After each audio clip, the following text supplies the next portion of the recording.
अंग्रेज़ों ने इस देश में बहुत सारे कानून बनाए थे डिवाइड एंड रूल करने के लिए, लूटने और बांटने के लिए, लेकिन कांग्रेस ने भी बहुत से कानून बनाए इस देश को डिवाइड एंड रूल करने के लिए और लूटने और बांटने के लिए। 1991 में पहला कानून बनाया प्लेसेस ऑफ वर्शिप एक्ट, और हिंदू, जैन, बौद्ध, सिख के लिए कोर्ट का दरवाज़ा बंद कर दिया। 1992 में दूसरा कानून बनाया, इस देश को हिंदू और मुस्लिम में बांट दिया, अल्पसंख्यक बहुसंख्यक में बांट दिया। हिंदू लॉ हिंदू, जैन, बौद्ध, सिख पे लागू होता है, लेकिन हिंदू को मेजॉरिटी बना दिया, सिख, जैन, बौद्ध को माइनॉरिटी बना दिया। ये इसकी डिवाइड एंड रूल की पॉलिटिक्स थी। और तीसरा जो सबसे घटिया कानून बनाया कांग्रेस ने 1995 में, जिसको कहते हैं वक्फ एक्ट, जिसको मैंने सुप्रीम कोर्ट, हाई कोर्ट में चैलेंज किया है, और इसकी अगली सुनवाई भी सुप्रीम कोर्ट में होगी, क्योंकि इन्हें हाई कोर्ट से ट्रांसफर पिटीशन फाइल कर दिया है कि मैटर अब हाई कोर्ट में नहीं बल्कि सुप्रीम कोर्ट में चलना चाहिए। वक्फ बोर्ड के सारे मेंबर मुस्लिम होते हैं। उसमें एक एमएलए है वो भी मुस्लिम, एक एमपी है वो भी मुस्लिम, एक उसमें एडवोकेट वो भी मुस्लिम, एक उसमें टाउन प्लानर वो भी मुस्लिम, एक उसमें आईएएस ऑफिसर वो भी मुस्लिम, एक उसमें जो स्कॉलर वो भी मुस्लिम, एक मुतवल्ली वो भी मुस्लिम। और उसके पास इतनी पावर दिया हुआ है कि किसी भी ज़मीन पे जाके कह दे ये ज़मीन वक्फ की है, तो आप उसके ऑर्डर के खिलाफ, उसके नोटिस के खिलाफ नियर बाई कोर्ट में भी नहीं जा सकते, आपको जाना पड़ेगा वक्फ ट्रिब्यूनल में। कहने का मतलब, अगर मेरठ में या मुजफ्फरनगर में किसी की ज़मीन पे वक्फ बोर्ड कह दे ये वक्फ की ज़मीन है, तो वो मेरठ की कोर्ट या मुजफ्फरनगर की कोर्ट में नहीं जा सकता, उसको जाना पड़ेगा लखनऊ, जो मेरठ और मुजफ्फरनगर से 700 किलोमीटर दूर है, और वहाँ जाके अपनी सफाई देनी पड़ेगी। और सफाई किसके सामने देना है? उसी ट्रिब्यूनल के सामने, उसी बोर्ड के सामने जिसने कहा ये ज़मीन वक्फ की है। तो वक्फ बोर्ड चोर हो गया, वही वक्फ बोर्ड दरोगा बन गया, वही वक्फ बोर्ड जज बन गया, वही वकील बन चुका है।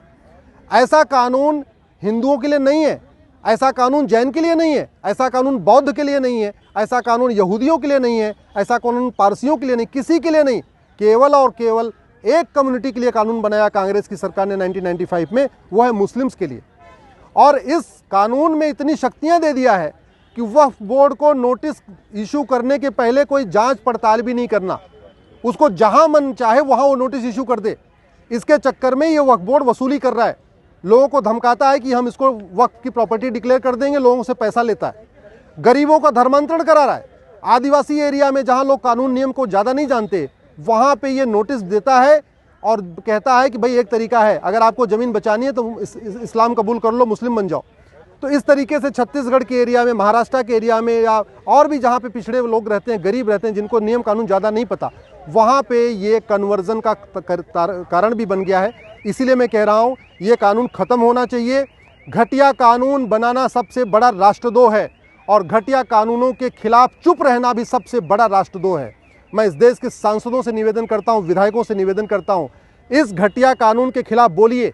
1991 के प्लेसेस ऑफ वर्शिप एक्ट के खिलाफ बोलिए, 1992 के माइनॉरिटी कमीशन एक्ट के खिलाफ बोलिए, और 1995 के वक्फ एक्ट के खिलाफ बोलिए। ये तीनों कानून कांग्रेस ने भारत में डिवाइड एंड रूल के लिए बनाया था, सत्ता के लिए बनाया था, मुस्लिम अपीजमेंट के लिए बनाया था। और जितनी दोषी कांग्रेस है इस कानून को बना के, उतने ही दोषी वो लोग हैं जो इस कानून पे मौन है। जो लोग इस कानून के खिलाफ चुप हैं, मैं उनको देशभक्त नहीं मानता। घटिया कानून बनाना देशद्रोह है, तो घटिया कानूनों पे चुप रहना भी देशद्रोह है। घटिया कानूनों के खिलाफ न बोलना भी देश से गद्दारी है। इसलिए मैं सबसे निवेदन करता हूं, इन तीनों कानूनों के खिलाफ बोलिए। इस देश में संविधान है, जो कानून होना चाहिए वो सबके लिए होना चाहिए। अगर वक्फ एक्ट जैसा कानून सबके लिए होता तो बात समझ में आती थी, लेकिन केवल मुस्लिम्स के लिए ऐसा कानून, बाकी किसी को ऐसा कानून नहीं। क्या हिंदू इस देश में दूसरे दर्जे के नागरिक हैं? क्या जैन इस देश में सेकंड क्लास सिटीजन है? क्या बौद्ध इस देश के सेकंड क्लास सिटीजन है? क्या इस देश के जो पारसी हैं, यहूदी हैं, वो सेकंड क्लास सिटीजन है?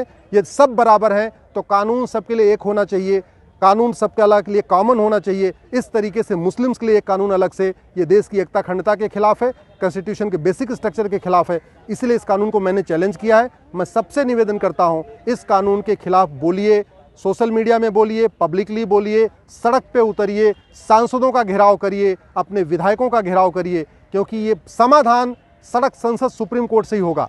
आप अगर सांसद नहीं हैं, सुप्रीम कोर्ट नहीं आ सकते हैं, तो कम से कम सड़क पे उतरिए, इस कानून, इन तीनों कानूनों के खिलाफ बोलिए। 1991 का प्लेसेस ऑफ वर्शिप एक्ट, 1992 का माइनॉरिटी कमीशन एक्ट और 1995 का वक्फ एक्ट, इन तीनों कानूनों को ख़त्म करने के खिलाफ आवाज़ उठाइए।